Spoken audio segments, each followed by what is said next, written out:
What is it exactly that separates man from animal? Divorce.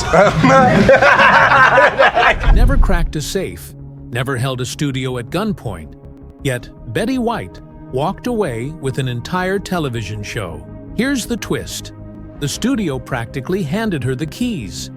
In 2010, they offered America's sweetheart a one-off guest part.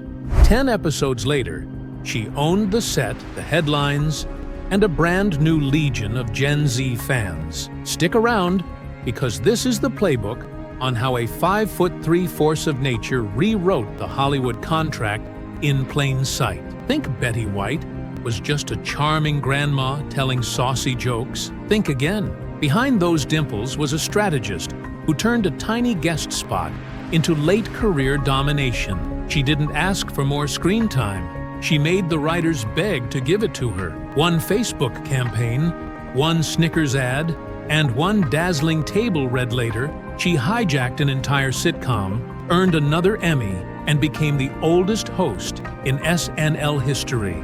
How did she pull off the slickest inside job Tinseltown never saw coming? Let's break it down. By 2009, Betty had already lived about 9 Hollywood lifetimes. Radio pioneer, daytime Emmy winner, talk show trailblazer. Still, the machinery had started to nudge older actresses toward gracious retirement. Offers dried up, and ageism whispered the usual lies. You're too sweet, too familiar, too yesterday.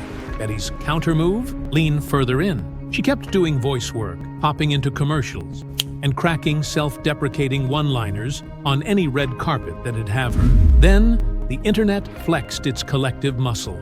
A fan page titled "Betty White to host SNL, please," ballooned to 500,000 members in weeks. NBC couldn't buy that kind of buzz, so they booked her instead. At 88, she hit Studio 8H, roasted Facebook in the monologue, and earned the sketch show its best ratings in years. The after-party hadn't even cooled before her phone lit up again, this time from TV Land, a cable net desperate for a hit. Their new sitcom, Hot in Cleveland, needed a throwaway gag, a loony caretaker who appears once, maybe twice. Betty said yes, because she could already see 5 moves ahead.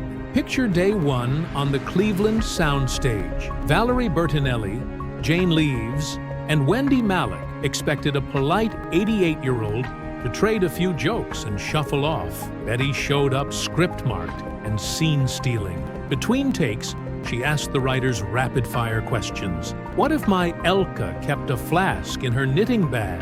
Ever considered she's the only one who sees through your 3 divas? The room laughed, then rewrote on the spot. Producers loved the energy, so they tacked her onto episode 2. The same thing happened. Betty slipped in improvised zingers, earned the loudest applause from the live audience, and walked off humming. By week 4, she had the wardrobe department adding rhinestone E-belts for Elka. Cast members started timing entrances so their jokes could bounce off hers. Ratings ticked up each Tuesday, and the PR team scrambled to slap "featuring Betty White" on every ad. Here's the kicker. She never demanded extra lines. She simply made herself indispensable. Every department, wardrobe, props, even craft services, had a story about her showing up with handwritten thank you notes and fresh banana bread.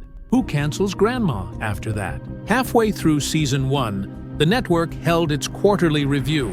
Executives expected modest growth. They got a headline grabber. The demo that skipped commercials actually rewatched episodes to catch Betty's one-liners. Online clips of her trading barbs with Malick racked up YouTube views. Twitter, still young back then, trended hashtag Elka quotes every Wednesday morning.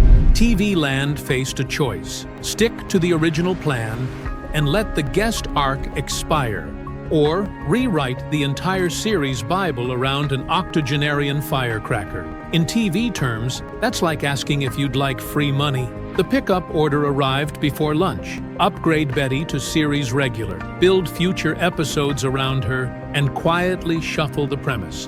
So Elka owned the house the ladies rented, a heist in plain daylight. She walked in as a day player, walked out as a cornerstone. Betty celebrated by adopting a rescue puppy and showing up to set 20 minutes early. forever ruining the cast's excuse to be late. Writers who once plotted three-act romantic arcs suddenly had a new assignment: find fresh ways to let the 89-year-old grandma outfox women half her age and any man foolish enough to wander on screen. The gamble paid off in syndication gold. Hot in Cleveland ran 6 seasons, earned multiple Emmy nods, and opened the door for other vintage stars, think Cloris Leachman, Shirley Jones, to play fast, funny, and flirty without patronizing old-person cliches. Betty used the platform to champion animal welfare, slipping PSAS into interviews and booking shelter pets on set. Audiences adored her.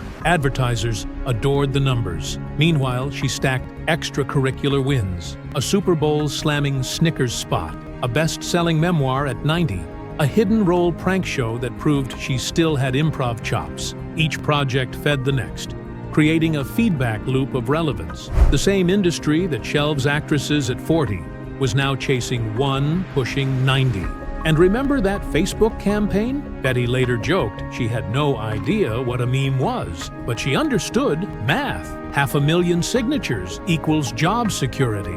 She told reporters, "I don't think I'm hot. I just think the timing was hot, and I happened to be standing in it wearing comfortable shoes." Betty's resurgence rewrote the unwritten rules of casting. Older actresses weren't just the mother of or the retired neighbor anymore. They could be engine parts. Studios dusted off scripts about retirement community detectives, grandmother con artists, and senior center dating apps. Agencies added 60 and over divisions. AARP reported upticks in members who re-entered the workforce, citing the Betty effect. Inside Hot in Cleveland, the power dynamic stayed permanent. Even in the final season, writers saved the last punchline for Elka. Betty, ever gracious, shared the spotlight but never the leverage. She negotiated favorable hours, day shoots only, thank you, while retaining ownership of her wardrobe and donating her per-episode fee to animal charities. Try that when you're 30 and see how fast you're replaced. Critics who once dismissed the show as retro fluff later praised its sneaky feminism. 4 women owning their narratives, with the eldest calling the shots. Betty's final bow came at 93, still spry, still teasing a 7th season just to keep agents on their toes. So, was it luck, timing, a cosmic reward for decades of niceness? Partially, but mostly it was a strategy masked as sweetness. Betty studied Hollywood power plays since the 1950s, when she wrested creative control of Life with Elizabeth, at a time when women were rarely in a position to produce. She learned that the fastest route to immortality isn't fighting change. It's surfing it, nudging it, then steering it where you want. She weaponized persona, the polite, slightly naughty grandma who could disarm a boardroom with a smile and a one-liner. She weaponized work ethic, always off-book, always on time, always grateful. Traits that make showrunners lobby to keep you around. And she weaponized gratitude, thank you notes, birthday calls, puppy posters sent to grips and gaffers. Loyalty travels farther than leverage. Today's influencers chase followers. Betty collected collaborators. When she passed at 99, tributes didn't just pour in from celebrities. They arrived from production assistants who worked with her once in 1974. That's a network no algorithm can buy. Betty White never cracked a safe, but she walked out of Hollywood with something rarer: ownership of her narrative at an age when most stars are footnotes. She took on a guest role, added charisma, and multiplied it with viral buzz, walking away with the keys. The so-called heist wasn't about stealing, it was about reminding an amnesia-prone industry what value looks like, wrapped in pearls and a punchline. Next time someone tells you reinvention is a young person's game, remember the 88-year-old who memed herself onto network television and laughed all the way to the Emmy podium. Then ask yourself, what opportunity am I underestimating right now? Drop your favorite Betty moment in the comments, funny, heartfelt, or downright scandalous, and let's prove her legend isn't finished yet. Thanks for watching, keep living fearlessly, and as Betty might say, get busy living. Get busy being nice to animals, and maybe write a thank you note while you're at it. Stay tuned for our next video.